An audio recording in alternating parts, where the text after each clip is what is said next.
इस वीडियो में हम देखेंगे angle of friction, angle of repose और दोनों ही एंगल में रिलेशन कि एंगल ऑफ फ्रिक्शन और एंगल ऑफ रिपोज में क्या रिलेशन होता है। हम जानते हैं फ्रिक्शन क्या होता है। जब भी कोई ऑब्जेक्ट किसी भी सरफेस पर चलता है या चलने की कोशिश करता है तो उस ऑब्जेक्ट के सरफेस और सरफेस के बीच लगने वाले अपोजिशन फोर्स को हम क्या बोलते हैं, फ्रिक्शन फोर्स। अब ये जो सरफेस होता है, ये सरफेस हो सकता है स्ट्रेट हो या हो सकता है कुछ झुकाव पर रखा हुआ हो, लाइक दैट इंक्लाइंड प्लेन। तो सबसे पहले हम देखते हैं, किसी नॉर्मल सब्जेक्ट की बात करते हैं, हम बात करते हैं एंगल ऑफ फ्रिक्शन की। तो एंगल ऑफ फ्रिक्शन से जाने से पहले हमें कुछ पॉइंट्स जो याद रखने हैं वो क्या है। कभी भी कोई सरफेस, कोई भी ऑब्जेक्ट किसी सरफेस पे रखा हुआ हो, चाहे वो सरफेस स्ट्रेट हो या हो इंक्लाइंड हो, सबसे इंपॉर्टेंट बात यह है उस ऑब्जेक्ट के वर्टिकली डाउनवर्ड हमेशा एक फोर्स लगेगा जो होगा उसका weight, and weight is equal to mass into gravity. ये हमेशा और हमेशा वर्टिकल डाउनवर्ड लगेगा, चाहे स्लोप कैसा भी हो। जैसा कि हम देख सकते हैं यहाँ वेट कहाँ लग रहा है, वर्टिकली डाउनवर्ड। अगर आप ऑब्जेक्ट को इंक्लाइन प्लेन पर भी रखे हो तब भी कहाँ लग रहा है वेट, वर्टिकल डाउनवर्ड लग रहा है। अगर हम इस ऑब्जेक्ट की बात करें, इसका ऑब्जेक्ट का वेट जो है भले ही वो इस तरीके से रखा हुआ है, इसका वेट हमेशा कहाँ लगेगा, बिल्कुल वर्टिकल डाउनवर्ड लगेगा। नंबर 2 पॉइंट, किसी भी ऑब्जेक्ट के टॉप सरफेस के परपेंडिकुलर कौन सा फोर्स लगता है, नॉर्मल फोर्स या रिएक्शन फोर्स। इसे हम कैपिटल R या कैपिटल N से रिप्रेजेंट करते हैं।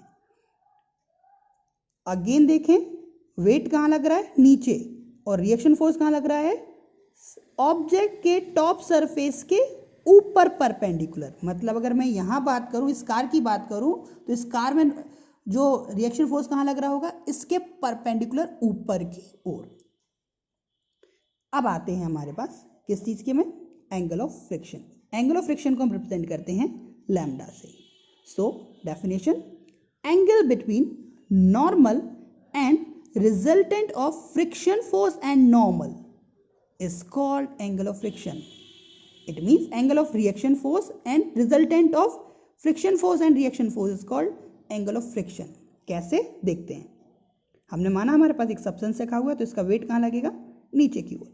इसका रिजल्टेंट फोर्स या रिएक्शन फोर्स कहाँ लगेगा, नॉर्मल फोर्स कहाँ लगेगा, ऊपर की ओर। अब ये ऑब्जेक्ट अगर यहाँ फिसलना चाह रहा है तो फ्रिक्शन फोर्स कहाँ लगेगा, इस side.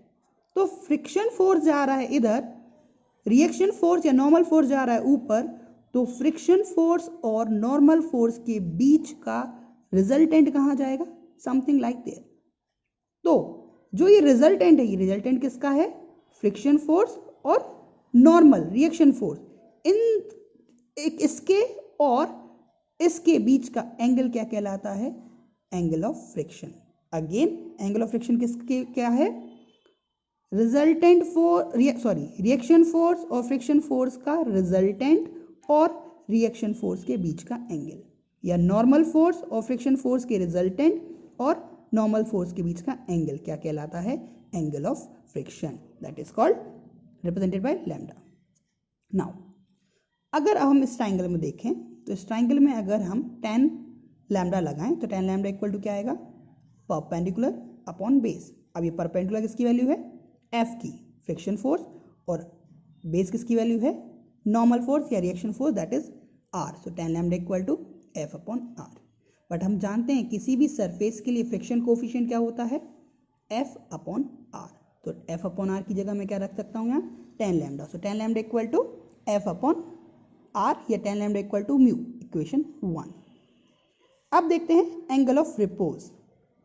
टिल्टेशन of surface from the horizon is called angle of repose. मतलब कि अगर ये टेबल हमारे पास एक हॉरिजन है और ये प्लेन है, ये प्लेन कितने एंगल इंक्लाइंड है, ये जो आपका सरफेस है या कोई एक घाटी है, कितने एंगल इंक्लाइंड है आपके हॉरिजन से, उस एंगल को हम बोलते हैं एंगल ऑफ रिपोज। ये हमारा ओरिजिन हो गया, ये इंक्लाइंड प्लेन हो गया, जितना एंगल है इसे हम बोलेंगे थीटा, एंगल ऑफ रिपोज। अब अगर इस पर कोई सब्सटेंस रखा है तो क्या वेट कहाँ लगेगा, नीचे की ओर, हमेशा नीचे लगना है। नॉर्मल फोर्स हमेशा कहाँ लगना है, बॉडी के टॉप सरफेस के परपेंडिकुलर लगना है, सो mg/r। अब अगर हम बात करें कि ये ऑब्जेक्ट इधर रखा हो तो कहाँ फिसलना चाहेगा, इधर, तो फ्रिक्शन फोर्स कहाँ जाएगा, इधर। अब इधर जो फोर्स होगा इसके अगर अगर हम इसको बैलेंस करना है तो हम क्या करें, सबसे पहले इस एंगल को अगर मैं थीटा बोल रहा हूँ तो ये भी एंगल होगा, क्यों थीटा, क्यों होगा, क्योंकि आप देख सकते हैं कि यहाँ जो आप यहाँ से बात करेंगे ये थीटा है तो ये भी कितना होगा, थीटा। ये हमारा mg है तो mg का ये कौन सा कंपोनेंट हो जाएगा, ओरिजिन कंपोनेंट, कितना, mg cos थीटा। ये कंपोनेंट कौन सा हो जाएगा, mg sin थीटा। ये mg cos थीटा, ये mg sin थीटा। अब अगर हम बैलेंसिंग की बात करें तो mg cos थीटा r को बैलेंस करेगा, mg sin थीटा f को बैलेंस करेगा। तो हम लिख सकते हैं balance condition mg cos theta equal to r and mg sin theta equal to f। Equation 2, equation 3, equation 3 divide by 2 करें तो क्या आ जाएगा, mg sin theta upon mg cos theta, तो mg से mg cancel, sin upon cos tan theta and f upon r। tan theta equal to f upon r, तो f upon r again क्या होता है, friction coefficient, that is mu. Equation 4। Now equation 1 says tan lambda equal to mu, equation 4 says tan theta equal to mu, that means tan lambda equal to tan theta, or we can say lambda equal to theta, that means angle of repose और angle of friction एक से होते हैं, मतलब angle of friction equal to angle of repose.